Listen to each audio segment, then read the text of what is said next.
Hello friends, स्वागत है आप सभी का एग्जाम प्लेटफॉर्म में। तो आज हम लोग सीटेट जुलाई 2023 जिसमें आज हम लोग प्रीवियस ईयर का पेपर देखेंगे। तो ये पेपर आपका जो है 20 जनवरी 2023 का है। तो इसमें आज हम लोग सीडीपी के टोटल 30 क्वेश्चन देखने वाले हैं। तो सबसे पहले आप लोग एग्जाम प्लेटफॉर्म पे नए हैं तो सबसे पहले आप लोग एग्जाम प्लेटफॉर्म को जल्दी से सब्सक्राइब कर लीजिए। साथ ही साथ बेल आइकन का बटन दिख रहा होगा, उसे भी ज़रूर प्रेस करें ताकि कोई भी नए वीडियो बनाए तो आप तक उसका आसानी से नोटिफिकेशन पहुंच सके। तो आप लोगों के पास आप जो है समय बहुत ही कम है, तो आप लोग के ज़्यादा से ज़्यादा मतलब कि यदि आप लोग के सभी वीडियो को नहीं देखे, सारे प्रीवियस ईयर का सेट प्रैक्टिस नहीं किए हैं तो बहुत सारा मतलब कि वीडियो इस पर अपलोड किया गया है। तो आप लोगों को प्ले लिस्ट यहाँ पे बना हुआ है तो वहाँ पे मिल जाएगा, जैसे CDP, EVS, Hindi, Sanskrit, math सारे का है। तो आप लोग आराम से देख सकते हैं और अपने एग्जाम के लिए जो बहुत हद तक जो है अपना नंबर को सुधार सकते हैं। तो चलिए देखते हैं। फर्स्ट क्वेश्चन है आपका, विकास का शीर्षगामी सिद्धांत क्या कहता है। तो ये क्वेश्चन बहुत बार रिपीट हुआ है और एग्जाम में भी आने की पूरी संभावना है, इस तरह का क्वेश्चन पूछा भी जाता है। तो विकास का शीर्षगामी सिद्धांत क्या कहलाता है, जो बहुत सारे मतलब कि प्रीवियस ईयर का सेट अभी आप लोग लगाए होंगे तो इस क्वेश्चन को ईजिली जो है कर सकते हैं। तो विकास दर सभी संप्रतियों में एक समान होती है, विकास अनिरंतर होता है, विकास सिर से पैर की तरफ बढ़ता है। देखिए, शीर्षगामी का अर्थ ही हो जाता है कि विकास सिर से पैर की तरफ।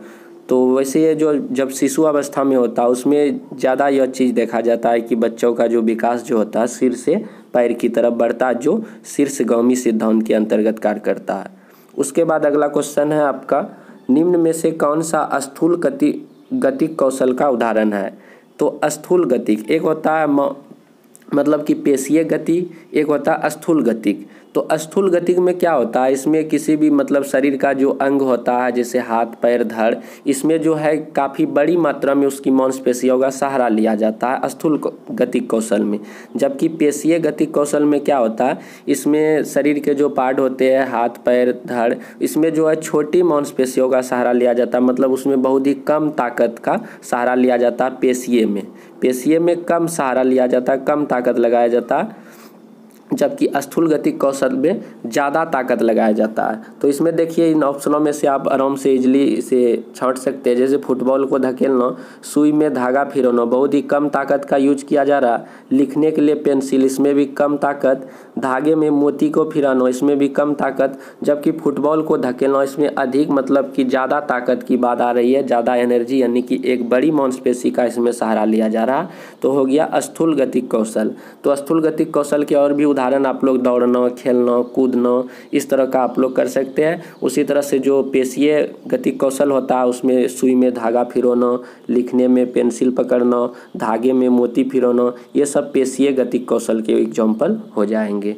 तो आप लोग समझ गए होंगे स्थूल गतिक कौशल और पेशीय गतिक कौशल।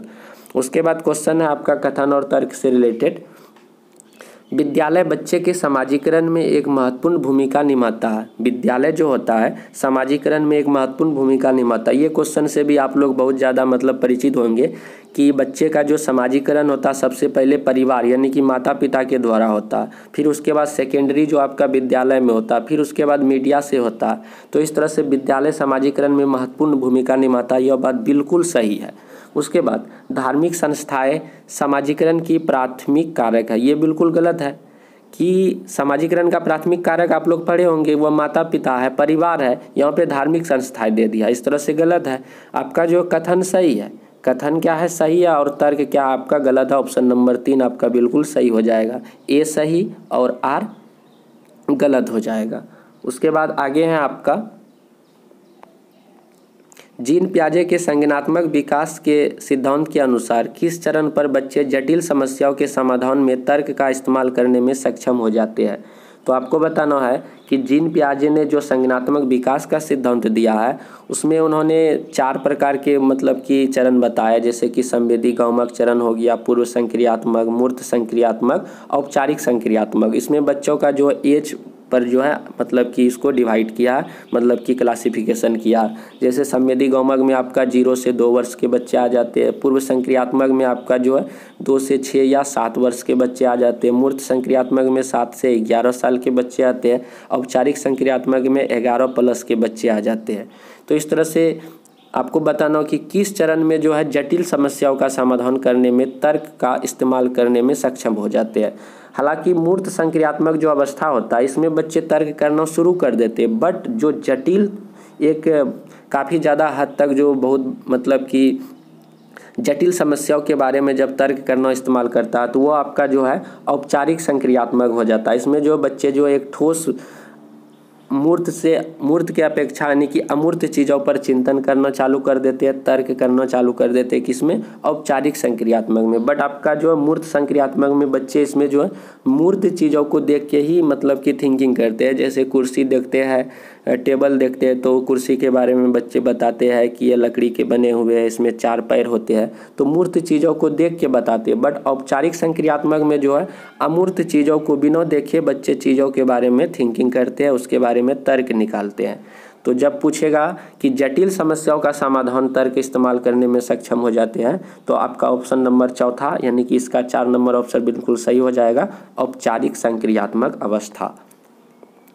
उसके बाद है बच्चे जब नई जानकारी से सामना करते हैं तो वो अपनी मानसिक संरचनाएं यानी कि स्कीमों का संशोधन कर लेते हैं। जीन पियाजे की शब्दावली में यह प्रक्रिया क्या कहलाती है? जब बच्चे नई जानकारी को सामना करते हैं, मतलब कि बच्चे जब किसी भी चीज़ को नई मतलब चीज़ों को जब देखते हैं, समझते हैं, तो वो अपनी मानसिक जो संरचना होती है, पूर्व संरचना जो होती है, उसमें स्कीमों में वो क्या कर लेती है, बदलाव कर लेती है, संशोधन कर लेती है। तो जीन पियाजे की शब्दावली में इसे क्या कहा गया, तो यह समायोजन कहलाता है। मतलब नई चीज़ों को अपने अंदर समाहित कर लेना समायोजन कहलाता है। तो ऑप्शन नंबर 2 बिल्कुल सही हो जाएगा। उसके बाद अगला क्वेश्चन है आपका, निम्न में से किस संप्रत्यय की व्याख्या लेव वागोत्स्की ने नहीं किया है? तो आपको बताना है कि लेव वागोत्स्की मतलब कि किसके बारे में नहीं बताए हैं। सामाजिक अनुबंध अभिविन्यास, समीपस्थ विकास का क्षेत्र, बिल्कुल ये लेव वागोत्स्की साहब ने दिए हैं। निज वाक ये भी दिए हैं। पार्ट स्कैफोल्डिंग जो होता है ये भी दिए है। बट आपका सामाजिक अनुबंध अभिविन्यास जो है यह नैतिकता से रिलेटेड है, जो कि कोहेलबर्ग साहब के द्वारा प्रतिपादित किया गया है। तो इसमें से किस मतलब कि लेव वागोत्स्की ने कौन सा व्याख्या नहीं किया है, तो सामाजिक अनुबंध अभिविन्यास आपका राइट आंसर ऑप्शन नंबर 1 हो जाएगा। उसके बाद है लेव वागोत्स्की के अनुसार डैश हमारी संज्ञानात्मक संरचना और चिंतन प्रक्रिया निर्माण में महत्वपूर्ण भूमिका निभाते हैं। तो आपको बताना है कि लेव वागोत्स्की के अनुसार डैश हमारी जो है संज्ञानात्मक संरचना और चिंतन की प्रक्रिया के निर्माण में महत्वपूर्ण भूमिका निभाते हैं। स्कीमा, सामाजिक संपर्कता, अनुवांशिक प्रवृत्तियाँ, अनैच्छिक क्रियाएं।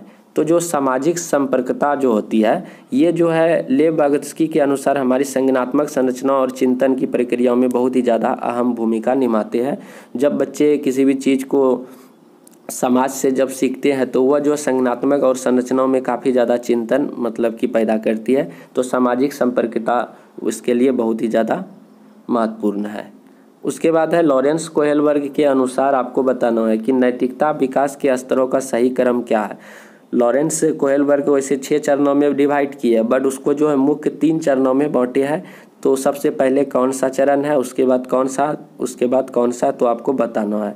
तो इन्होंने जो नैतिकता का विकास का सिद्धांत जो दिया, सबसे पहले पूर्व संक्रियात्मक, उसके बाद आपका पारंपरिक, उसके बाद उत्तर पारंपरिक नैतिकता का सिद्धांत दिया है। तो ऑप्शन नंबर 1 आपका बिल्कुल सही हो जाएगा, पूर्व पारंपरिक, पारंपरिक और उत्तर पारंपरिक। उसके बाद अगला है आपका प्रगतिशील कक्षा यानी कि प्रगतिशील शिक्षा सुझाती है कि डैश शैक्षिक नियोजन का केंद्र होनी चाहिए। तो प्रगतिशील कक्षा कक्ष का क्या अर्थ होता है? प्रगतिशील कक्षा कक्ष का वही अर्थ होता है कि बच्चों का उसमें जो अधिगम का जो केंद्र होना चाहिए वो अधिगमकर्ता पर केंद्रित होना चाहिए, शिक्षार्थी पर केंद्रित होना चाहिए, विद्यार्थी पर केंद्रित होना चाहिए। तो प्रगतिशील शिक्षा जो सुझाती है वह विद्यार्थी के शैक्षिक नियोजन का केंद्र होना चाहिए। जो भी पढ़ाया जाए विद्यार्थी मतलब कि उस पर उसके अनुसार पढ़ाया जाए, यानी कि विद्यार्थी के अनुसार पढ़ाया जाए। जो भी पढ़ाया जाए वह यानी ऐसा नहीं हो कि वह शिक्षक केंद्रित हो, पाठ्य पुस्तक केंद्रित हो, बल्कि वह विद्यार्थी केंद्रित होना चाहिए। तो ऑप्शन नंबर 4 आपका बिल्कुल सही है। उसके बाद अगला है आपका हावर्ड गार्डनर के अनुसार एक अच्छा कवि और लेखक होने के लिए व्यक्ति में किस प्रकार की बुद्धि होनी चाहिए। तो हावर्ड गार्डनर साहब के बारे में आप लोग पढ़े होंगे कि बहुबुद्धिवाद सिद्धांत उन्होंने ही प्रतिपादित किए हैं। तो एक अच्छा कवि, एक अच्छा लेखक क्या होता है, उसमें जो है बोलने की एक अच्छी कैपेसिटी होती है, अच्छी मतलब की प्रवृत्ति पाई जाती है। तो उसमें जो भाषा का एक अच्छा क्या होता है, ज्ञान होता है।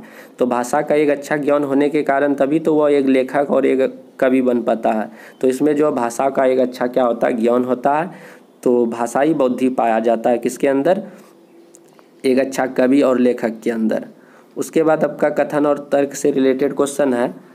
देखिए क्या है, एक अध्यापिका को अपने विद्यार्थियों को दी गई समस्या पर काम करते हुए अपने विचारों का मौखिकरण करने के लिए प्रोत्साहित करना चाहिए। बिल्कुल सही बात है कि एक अध्यापक को अपने विद्यार्थियों को दी गई समस्या पर काम करते हुए अपने विचारों का मौखिकरण करने के लिए प्रोत्साहित करना चाहिए। एक अध्यापक है, बच्चे को किसी भी समस्या को हल करने के लिए दिया, तो वह शिक्षक का एक दायित्व बनता है कि कुछ मतलब कि जहाँ बच्चे किसी भी प्रकार का परेशानी में जूझ रहे तो उसे मौखिक रूप से कुछ हेल्प कर दिया जाए, उसके लिए प्रोत्साहित करना चाहिए। ये सही बात है। उसके बाद तर्क में क्या कहता है, भाषा और सोच विकास एक दूसरे से स्वतंत्र रूप में होते हैं। यह बिल्कुल गलत कह रहा है। भाषा और सोच एक दूसरे से घनिष्ठ संबंध रखते हैं, लेकिन यहाँ पे बोल रहा है कि स्वतंत्र है, तो इसीलिए क्या हो जाएगा, गलत हो जाएगा। तो आपका तर्क क्या है, गलत है। जबकि आपका अभिकथन क्या सही है, यानी कि ए सही है और आर गलत है। ऑप्शन नंबर 3 आपका बिल्कुल सही जवाब हो जाएगा। उसके बाद अगला क्वेश्चन है आपका, आपकी कक्षा में जब कोई लड़का रोता है तो दूसरे विद्यार्थी उसे यह कहकर चिढ़ाते हैं कि लड़कियों की तरह व्यवहार मत करो, लड़के नहीं रोते। उनका यह कथन क्या दर्शाता है। आपकी कक्षा में जब कोई लड़का रोता है तो दूसरे विद्यार्थी उसे यह कहकर चिढ़ाने लगते हैं कि लड़कियों की तरह मत व्यवहार करो, लड़के नहीं रोते हैं। तो इसका कहने का क्या तात्पर्य, वहाँ पर एक लैंगिक रूढ़िवादिता को दर्शा रहा है, मतलब कि लड़का लड़की में फ़र्क बता रहा है। तो लैंगिक रूढ़िवादिता आपका ऑप्शन नंबर 4 बिल्कुल सही जवाब हो जाएगा। उसके बाद अगला क्वेश्चन है आपका, विद्यार्थियों की अधिगम शैली चयन में व्यक्तिगत विभिन्नताओं को किस नज़रिए से देखना चाहिए। तो विद्यार्थियों की अधिगम शैली चयन में व्यक्ति की जो होती है व्यक्तिगत विभिन्नता को किस नज़रिए से देखना चाहिए, आपको बताना है। तो जब भी बच्चों में जो व्यक्तिगत विभिन्नता होती है वह किसी प्रकार का बाधा नहीं पहुंचाता। व्यक्तिगत विभिन्नता जो हमें अधिगम करने में एक साधन यानी कि संसाधन के रूप में वह प्रोत्साहित करता है। तो इस प्रकार के ऑप्शन से हम लोग आसानी से इसे खोज सकते हैं। जैसे फर्स्ट ऑप्शन है, अध्यापन अधिगम प्रक्रिया में बाधा के रूप में, बिल्कुल गलत बात है। विभिन्नता कभी भी बाधा नहीं पहुंचाती है। उसके बाद है, विकास प्रक्रिया में एक प्राकृतिक और स्वाभाविक रूप में है, बिल्कुल सही बात है। जब भी किसी बच्चा की व्यक्तिगत विविधता को जब देखा जाता है तो वह जो है अधिगम प्रक्रिया में वह एक स्वाभाविक और प्राकृतिक और वह एक संसाधन के रूप में कार्य करती है। तो ऑप्शन नंबर 2 आपका बिल्कुल सही जवाब है। उसके बाद है, अधिगम हेतु मूल्यांकन के संदर्भ में निम्न में से कौन सा कथन सही नहीं है। अधिगम हेतु, अधिगम के लिए जो मूल्यांकन करते हैं उसके संदर्भ में कौन सा कथन सही नहीं है, आपको बताना। फर्स्ट है, मूल्यांकन व्यापक होना चाहिए, ये सही बात है। मूल्यांकन सतत होना चाहिए, ये भी बात सही है। मूल्यांकन मानवीकृत परीक्षणों के द्वारा करना चाहिए, बिल्कुल गलत बात है। मतलब कि कौन सा सही नहीं है, तो ऑप्शन 3 नंबर बिल्कुल सही नहीं है, क्योंकि मानवीकृत एक निगेटिव वर्ड है। आप लोगों को पहले भी बताया गया है कि सीटेट में जब भी ऑप्शन में आपको मानवीकृत वर्ड दिखे तो वह गलत हो जाता है, निगेटिव होता है।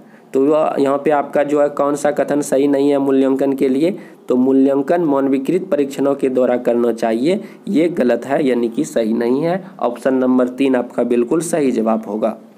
उसके बाद है, शिक्षक द्वारा पूछे गए निम्नलिखित में से कौन सा प्रश्न बच्चों में रचनात्मक और समस्या समाधान दृष्टिकोण को बढ़ावा देता है। तो बच्चे शिक्षक द्वारा पूछे गए निम्नलिखित में से कौन सा प्रश्न मतलब कि शिक्षक द्वारा बच्चे को किस प्रकार का प्रश्न पूछा जाए कि बच्चे में रचनात्मक और समस्या समाधान दृष्टिकोण को बढ़ावा मिले। तो आपका नाम क्या है, आप अपने शहर में प्रदूषण कैसे कम कर सकते हैं, बिल्कुल सही बात है। देखिए इसमें आप अपने शहर में प्रदूषण को कैसे कम कर सकते हैं, तो इसमें बच्चे में एक तरह से रचनात्मक और समस्या समाधान करने के लिए एक उसमें थिंकिंग करना पड़ेगा, तभी इस सवाल को वह हल कर पाएगा। तो कहीं ना कहीं ऑप्शन नंबर 2 आपका बिल्कुल सही जवाब है। और सारे जो भी ऑप्शन है बहुत ही सिंपली है, इसमें किसी प्रकार का बच्चे में रचनात्मक कौशल का विकास नहीं हो सकता। जैसे भारत को आज़ादी कब मिली, यदि वह बच्चे रट लिया है तो आराम से बोल देगा 15 अगस्त 1947। आप कहाँ रहते हैं, शहर में रहेगा तो शहर बोलेगा, गाँव में रहेगा तो गाँव बोलेगा। आपका नाम क्या है, जो नाम है वो आराम से बोल देगा। तो उसमें किसी प्रकार का बच्चा को सोचना समझने की कोई बात ही नहीं है। बट आपके शहर में प्रदूषण कैसे कम कर सकते हो, तो इसमें उसको जो है बहुत ही ज़्यादा मतलब कि समय लगेगा इस सवाल को करने के लिए। उसमें रचनात्मक और समस्या समाधान की दृष्टिकोण में क्या होगा, बढ़ावा मिलेगा। ऑप्शन नंबर 2 बिल्कुल सही जवाब है। उसके बाद अगला क्वेश्चन है, हाशिए पर स्थित समूहों से आने वाले विद्यार्थियों के सामाजिक सांस्कृतिक ज्ञान के प्रति किस तरह का दृष्टिकोण होना चाहिए। हाशिए मतलब क्या होता है, हाशिए मतलब होता है कि समाज में जो अंतिम छोर पर खड़े होते हैं, वंचित वर्ग जो खड़े होते हैं, जिसे जो है किसी भी प्रकार का सामाजिक हो गया, मतलब कि किसी प्रकार का आर्थिक रूप से, राजनीतिक रूप से, शैक्षिक रूप से उसे लाभ नहीं मिल पाता है, तो वही होता है क्या, हाशिए पर खड़े व्यक्ति या वंचित समाज। तो उसको जो है उस विद्यार्थियों के सामाजिक सांस्कृतिक ज्ञान के प्रति किस तरह का दृष्टिकोण होना चाहिए जो बच्चे वंचित है। तो ऑप्शन में देखिए, उससे अध्यापन अधिगम प्रक्रिया में अर्थहीन मानना चाहिए, ये तो गलत ही बात है। उसे मान देना चाहिए कि अध्यापन अधिगम प्रक्रिया में शामिल करना चाहिए, बिल्कुल सही बात है। उस विद्यार्थी को भी जो है अधिगम की प्रक्रिया में क्या करना चाहिए, शामिल करना चाहिए, जो बच्चे छूट गए हैं, जो बच्चे इस चीज़ से वंचित है। तो ऑप्शन नंबर 2 आपका बिल्कुल क्लियर है। उसके बाद है आपका, हालांकि स्वाधीनता से जूझने वाले विद्यार्थी विशिष्ट क्षेत्रों में चुनौती महसूस करते हैं, फिर भी उसे सामान्यतः डैश का समर्थन यानी कि सामर्थ्य होता है। तो आपको बताना कि स्वाधीनता मतलब क्या होता है। ऑटिज्म मतलब होता है कि बच्चे जो किसी एक ही कार्य को बार बार दोहराने लगते हैं, वही स्वाधीनता से जूझने वाले विद्यार्थी की पहचान होती है। तो वह विशिष्ट क्षेत्रों में चुनौती का महसूस करते हैं, विभिन्न क्षेत्रों में जो वह समस्या, एक कठिनाई का महसूस करते हैं, फिर भी उन्हें सामान्यतः डैश का सामर्थ्य होता है। आपको बताना है। फर्स्ट है बारीकी जानकारी पर ध्यान देने, प्रभावशाली संप्रेषण, संज्ञानात्मक नमनीयता, सामाजिक परिस्थितियों को सटीकता के रूप में समझने। तो यहाँ पे राइट आंसर हो जाएगा आपका क्या, बारीकी जानकारी पर ध्यान देने। तो ऑप्शन नंबर 1 आपका बिल्कुल सही जवाब हो जाएगा, बारीकी जानकारी पर ध्यान देने का सामर्थ्य होता है। उसके बाद है पठन वैकल्य यानी कि डिसलेक्सिया क्या है।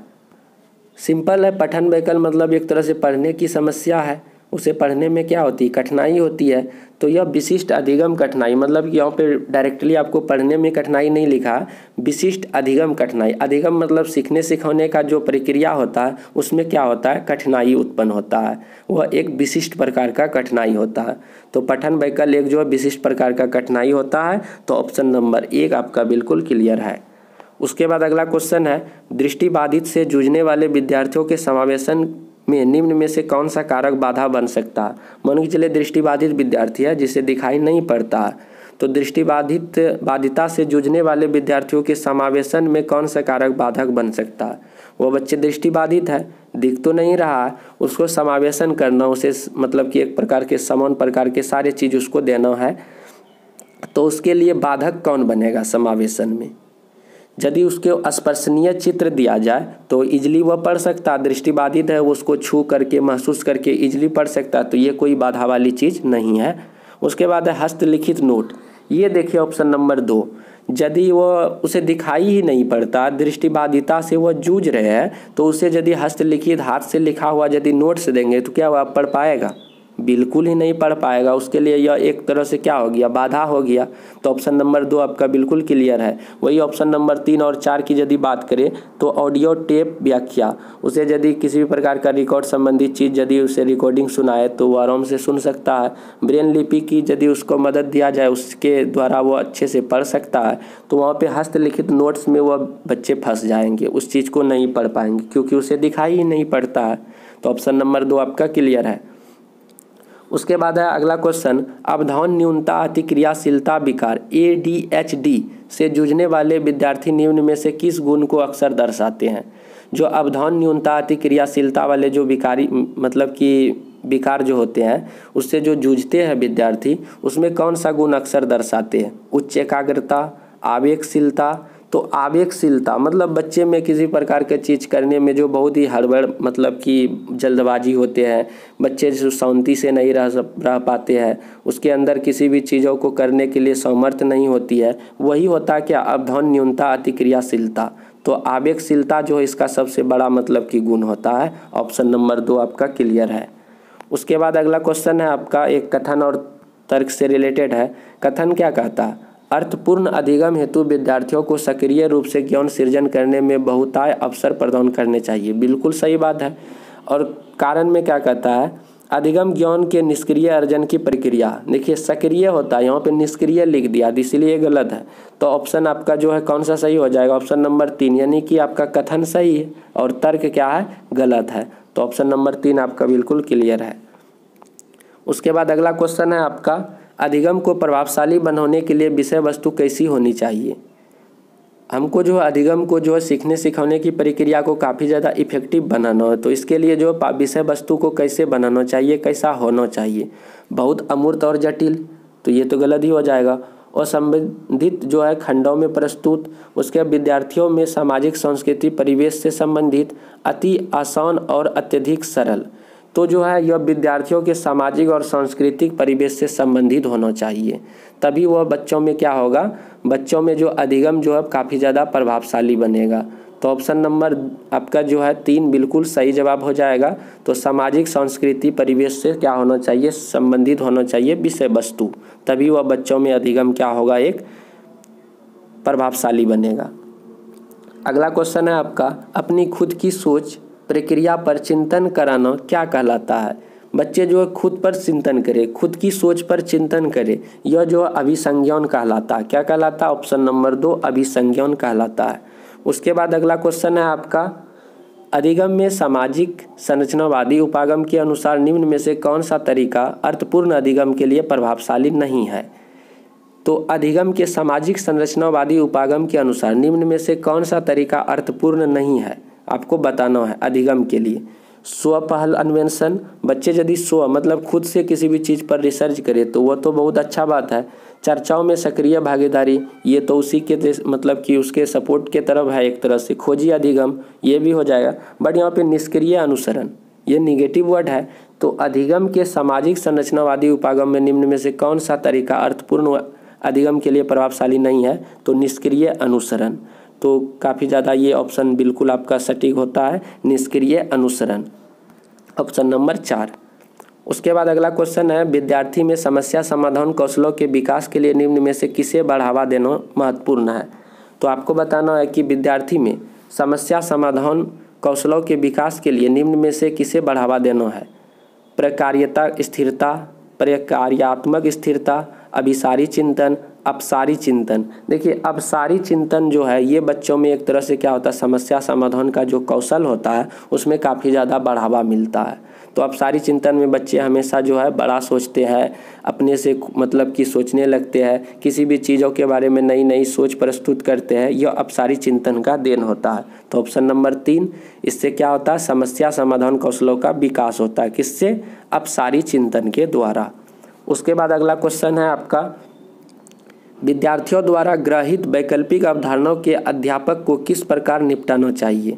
विद्यार्थी द्वारा जो भी ग्रहित वैकल्पिक अवधारणाएं हैं तो अध्यापक को किस प्रकार निपटाना चाहिए आपको बताना है। फर्स्ट है उन्हें अनदेखा कर देना चाहिए क्योंकि अवधारणाएं अत्यंत गलत और त्रुटिपूर्ण होती, ये तो गलत है। बच्चों में किसी भी चीज़ को कभी अनदेखा नहीं करना चाहिए।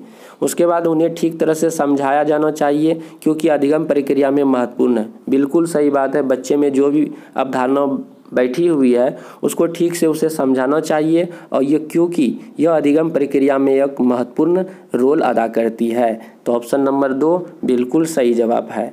उसके बाद अगला क्वेश्चन आपका विद्यार्थी निम्न में से क्या महसूस करेंगे यदि वह यह विश्वास करने लगेंगे कि उनके प्रयास का कार्य परिणाम पर कोई असर ही नहीं पड़ेगा?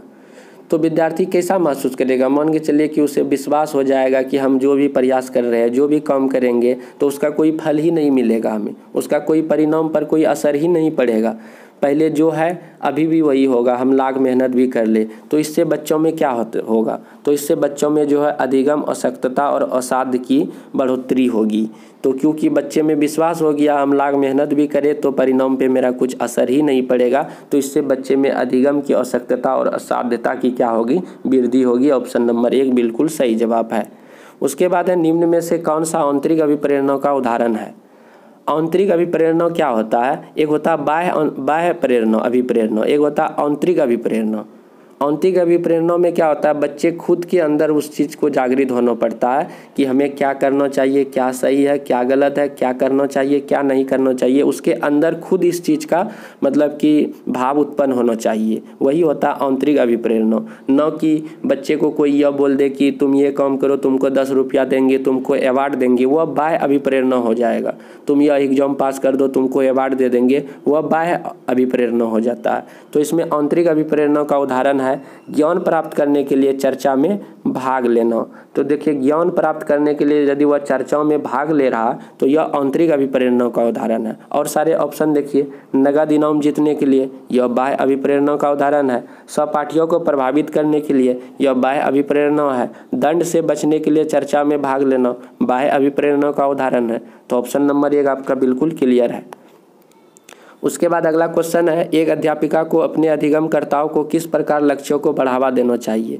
एक अध्यापिका को अपने अधिगमकर्ताओं में किस प्रकार के लक्ष्यों को बढ़ावा देना चाहिए।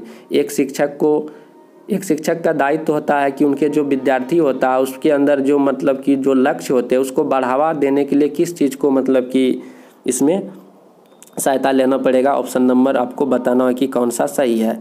महारत हासिल करने की दिशा में उन्मुख लक्ष्य, बिल्कुल सही जवाब है ऑप्शन नंबर 1। महारत हासिल करने की दिशा में बच्चों को क्या करना चाहिए, बढ़ावा देना चाहिए। तो ऑप्शन नंबर 1 आपका बिल्कुल क्लियर हो जाएगा। उसके बाद लास्ट क्वेश्चन है, विद्यार्थियों में निम्न में से किस कौशल को बढ़ावा नहीं देना चाहिए। तो आपको बताना है कि विद्यार्थियों में जो है निम्न में से किस कौशल को बढ़ावा नहीं देना चाहिए। अभिसंज्ञान, चिंतन, सृजनात्मकता, उसके बाद है अधीनता उन्मुखी। तो बच्चों में कभी भी जो अधीनता उन्मुखी को बढ़ावा नहीं देना चाहिए। इससे बच्चे में नियंत्रण और निर्देशात्मक जैसी चीज़ों की भावना बढ़ती है और बच्चे में कभी भी सृजनात्मक और जो भी मतलब कि होता है रचनात्मक, इस सारे चीज़ों में जो है कभी भी बच्चों में क्या होता है जो वृद्धि होना चाहिए वह नहीं हो पाता। इसीलिए अधीनता उन्मुखी कौशलों को कभी भी बच्चे में बढ़ावा नहीं देना चाहिए। इससे बच्चे में हानि ही होता है, न कि लाभ मिलता है। तो इसीलिए इस कौशल को कभी भी बच्चों में प्रोत्साहित नहीं करना चाहिए। तो इस तरह से हम लोग टोटल 30 क्वेश्चन किए, बहुत ही फास्ट में किए। तो प्लीज़ आप लोग को वीडियो कैसा लगा और कितना सही हुआ तो ज़रूर बताएं। और चैनल पे नए हैं तो प्लीज़ आप लोग सब्सक्राइब कर दीजिए और अपने फ्रेंडों को भी शेयर कीजिए। चलिए मिलते हैं हम लोग अगले वीडियो पे। जय हिंद, जय भारत।